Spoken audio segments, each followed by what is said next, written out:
But this is not my goodwill and pleasure. My goodwill and pleasure is to see you hanged, you rascal. Oh no! Don't hang me! Consider that will be the death of me! Besides, I was married only yesterday. Leave me alone for a week or two. And who knows, by that time, I may save your worship from trouble. No. The gallows will be the best way. At first, and every bit as sure. Heaven give you the luck of it, good Master Snarl. Since it must be so, I must go seek a lawyer I find, or right will prevail over might.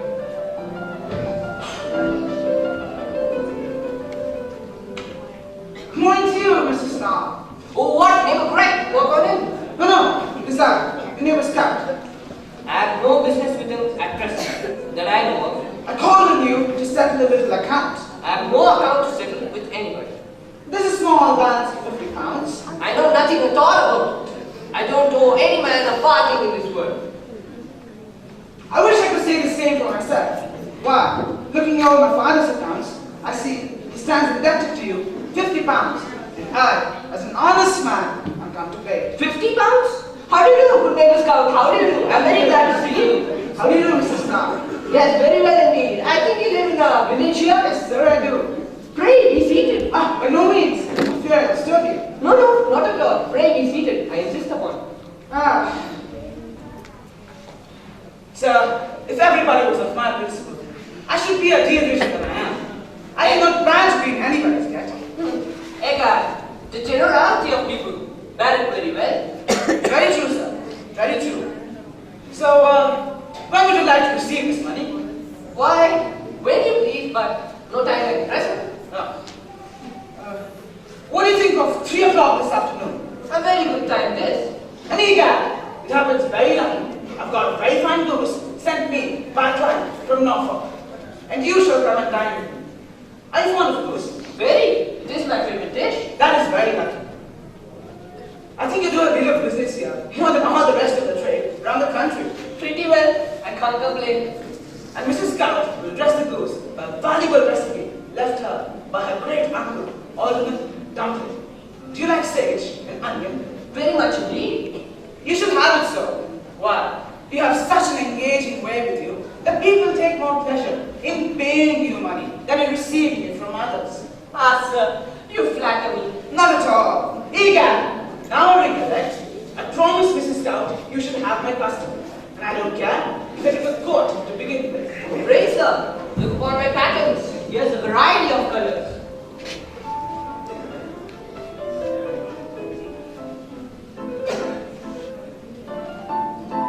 This seems to be a pretty piece of cloth. Right. I'm ready. I assure you. Don't you remember I going to school?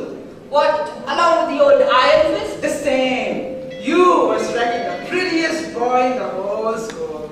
Yes, mother told me I was always a pretty boy.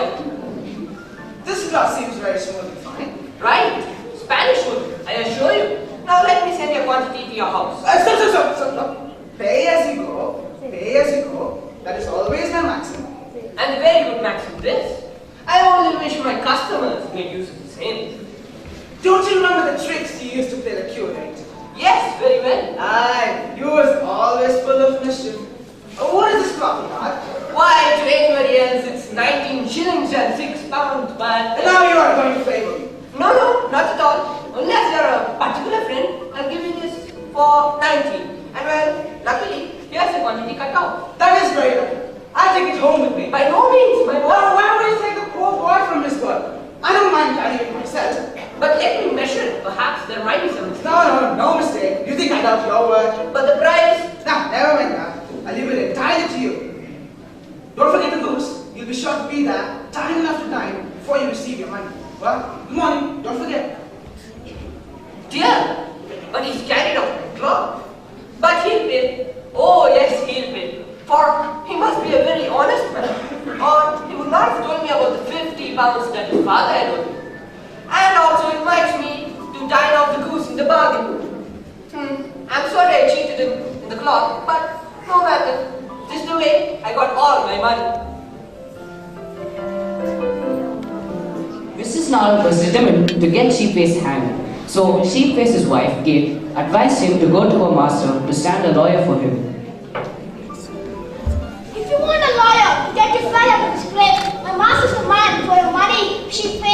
I remember that he stood my friend once to fall from being hanged at jail. And would you believe it? Only for making the complexion of a bald-faced person. And I do not know how it was.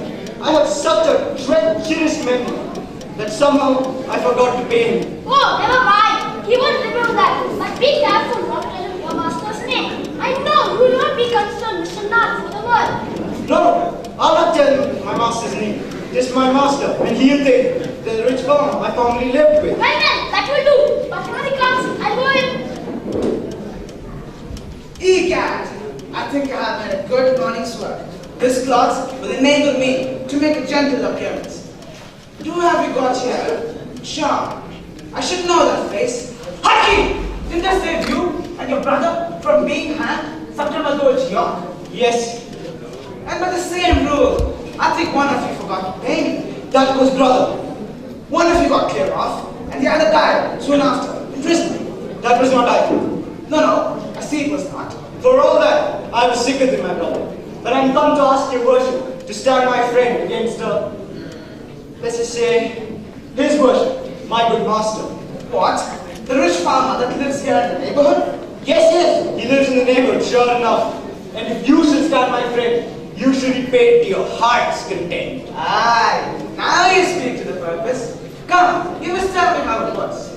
Well, you must know, sir, my master pays me with small wages. Very small wages indeed. So I thought I might as well do a little business on my own account, without paying me immensely. And with a trusting neighbor of mine, a little bit of a butcher by trade. Well, but what does this really have to do with him? Well, sir, saving your master's presence, I hinder the sheep from dying of the rot. Ah, how do you contrive that? I cut their throat before it comes to them. Well, then I suppose your master thinks you kill his sheep for the sake of selling their carcasses? Yes, and I cannot beat it out of his head for the soul meat. Well, come then. You must tell me all the particulars about it. Relate every circumstance and don't hide a single item. Well, sir, last night, as I was going down to the pens, must I tell you the truth? Yes, you must tell the truth here, or we will not be able to lie to the purpose anywhere else. Well, sir, last night, after I was married, having a little leisure upon my hands, I went down to the pen, and happening on mere accident, I put it right down the throat of one of the fattest brothers, and I do not know how it died. But as a body may say, What? And somebody was looking on all the while? yes, master from behind the hedge. And so, as you see, he laid such a shower of blows on me. Well, there are two ways to settle this business. And one is, I think, to be done without putting you at any expense. Let's try that at first, by all means. You have scraped up something in your master's service. Yes, sir. I've been up early and late for it. I suppose you have taken care to have all your savings in hard cash. Yes, sir. Well then, when you go home, take it and hide it in the safest place you can find. Yes, sir. That I'll do. I'll take care your master shall pay all costs and charges. Aye. So you ought. He can afford it. It shall be nothing out of your pocket.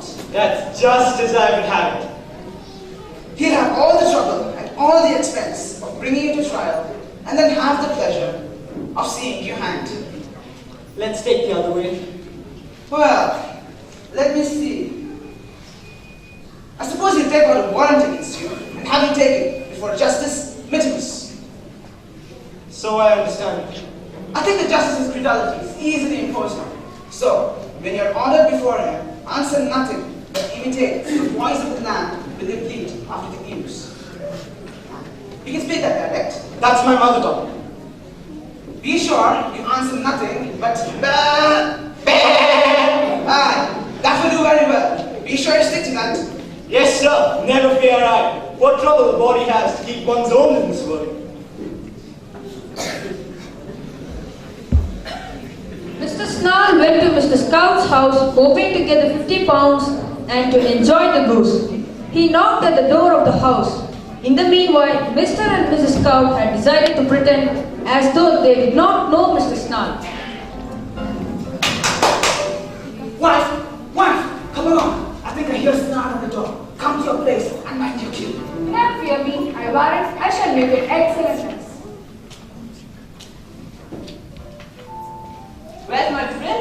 Scout, Mr. Goose, a roasting? Why? Here comes the doctor. He brings me the cooling mixture. The cooling mixture. The cooling mixture? Oh, sir, I hope you have brought something for my poor husband. He has been confined to his room and has not been out this fortnight. Not been out this fortnight? No, sir, this day fortnight, of all the good days in the year, he was seized with a lunatic fit and has not been out of doors since. Why, woman? What are you talking about? Why, you came to my shop this morning and by the same token bought off 4 yards of ivory cloth. And I am here for my money. This morning, This morning. And also invites me to dine off a goose. Besides the 50 pounds that his father had owed me. Now let me speak to him. How do you do, good neighbor Scout? How do you do, good Mr. Trench? Good Mr. Drench? he takes you for the doctor, Mr. Trent. Wife, keep the doctor for me and a fig for the disease. For heaven's sake, sir, if you can't relieve him, don't torment him. Hold your tongue, woman. I want my cloth or my money. Mr. Scout, Mr. Scout. See. There are 3 nice butterflies. There they fly.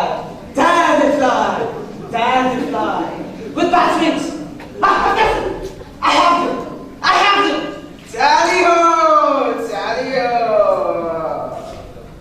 Diana, look at himself. He's fancying himself as a till at work upon my cloth.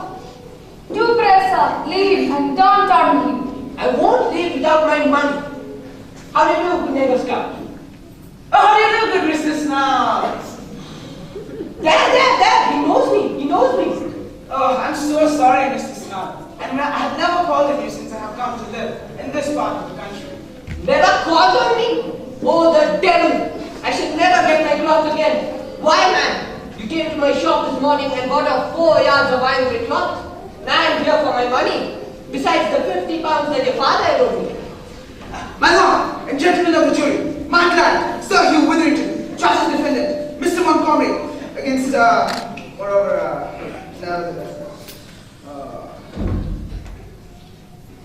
What have you done? Slowly, there are thieves in the house. Be careful, and that my gun. I'll shoot them. Thieves in the house, did he say?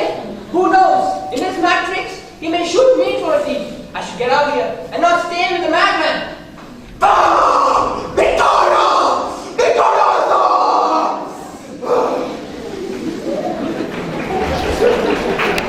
Mrs. Snarl, Mr. Scout, and Sheepface appeared before Justice Midwest, as Mr. Snarl wanted to have Sheepface hanged. So, the court being assembled, the parties may appear. Where is your lawyer, Amos Snarl? I am my own lawyer. I should employ nobody, as that would cost me much more money. What? How am I rascal? What have been imposed upon me? What is the meaning of all this? Is that the plaintiff? Yes, sir. That's his master. Ah, the devil! What should I do? I must stay and brazen it out. If I speak out of court, it will cause suspicion. Come, Amos Snarl, begin. Well then, that thief, that! No abuse, no abuse. Well then, that rascal there, my shepherd, has obeyed. Do my eyes deceive me? Yes, I'm sure it's him. Well then, that other rascal there came to my shop and bought off, that rascal there has killed 14 of my best brothers. What answer do you make to that? I deny the fact. What has become of them then? They died of the rot. It's his voice too. What proof have you got? Why? He came to my shop this morning and, after long suspected him, I went to the bench and there he started a big story about 50 pounds and, I caught him in the very act. That remains to be proved. Why? I'll swear on it. It is the very man. Why, this is the very man. But is it certain that your brothers died of the rot? What answer do you make to that? Well, to that, he came to my shop this morning and, after taking some time, makes no more to do than carries out 4 yards of 4 yards of your brothers? No, 4 yards of my cloth. That other thief, that was there. What other, Amos Snarl? Why? He's mad and please your worship. Truly, I think so too. Hark ye, Amos Snarl, not all the justices in the country, no, nor even their clerks either, can make anything of the evidence. Stick to your withers, or I must release the prisoner. However, it may be the shortest way to examine him myself. Come here, my good fellow. Hold up your head. Don't be frightened. Tell me your name. It's a lie. His name is Sheepface. Well, Sheepface or no matter for the name. Did Mr. Snarl give you in charge fourscore sheep, Sheepface? I say, did Mr. Snarl catch you in the night, killing one of his fattest brothers? What does he mean by bad? Please, your worship, the blows that he gave on this poor fellow's head should affect his senses so much that he can say nothing else. But the Act, and in that provided, forbids all blows, particularly on the head. Well, it was dark, and when I strike, I don't mind where the blows fall. A voluntary confession! A voluntary confession! A voluntary confession indeed. Release the prisoner. I find no cause of complaint against him. No cause of complaint against him? You are a pretty justice indeed. One kills my sheep, and the other pays me with you witheringly. And you see no cause of complaint against him? Not I, truly. A very pretty day's work I've made on it. A suit of law and a suit of iron grey cloth, both carried against me. Well, as for you, Mr. Lawyer, we shall meet again. Oh, fine. Neighbor Snarl, you are to blame. Very much to blame indeed. Come, my poor fellow. Now it is all over. Go and thank his worship. Enough, my good fellow. Poor fellow.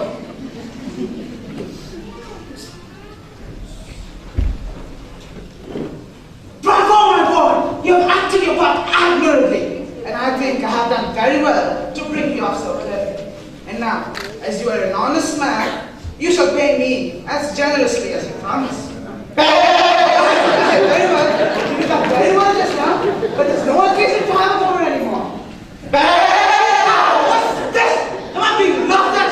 Pay me directly, you rascal, or I'll play the devil with you. Out of my sight, or I'll break every bone in your dark skin, you sheep-stealing scoundrel. Alright, and mind how you and your wife play your parts. For if you succeed, I may forgive you. If not, I'll make an example of you, you rascal!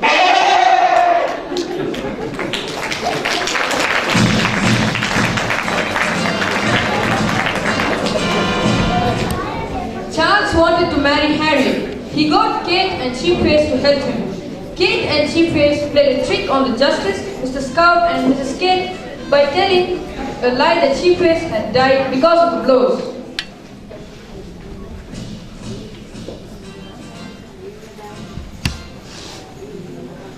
Poor fellow. Like to die, you say? Yes, your worship, oh dear. Well, comfort yourself. Remember, you was only married yesterday. That's very thing, sir. If you had lived longer, I should not be cared so much about it. Oh, but I'm not revengeful. Mr. Snell's son is in love with my master's daughter, but his father was having to revive. Oh, I understand you.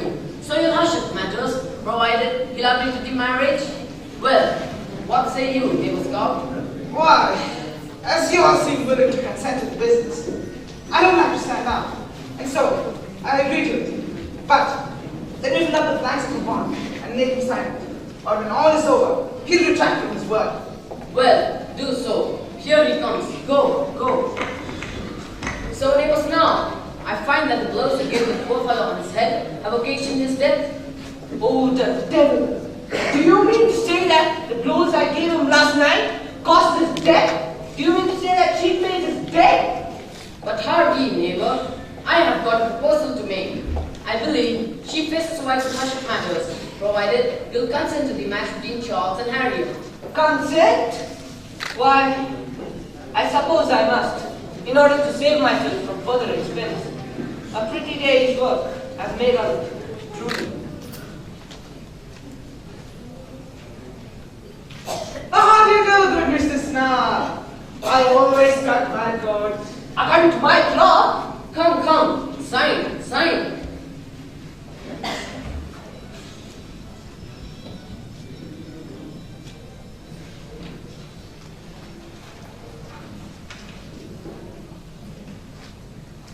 hey, what the plague? Are you not dead?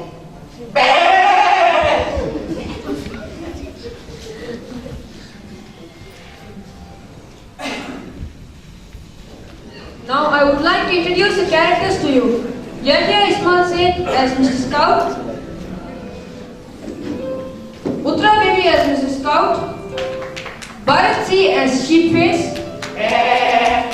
Vigyan as Kate, Jitin as Mr. Snarl, Adrian as Charles, Darshan as the Justice, Manish and Varun as the constables, Siddharth and Yuresh as the clerks. Thank you. Hope you enjoyed the play. Now we come to the end of our entertainment program. We wish to end it with a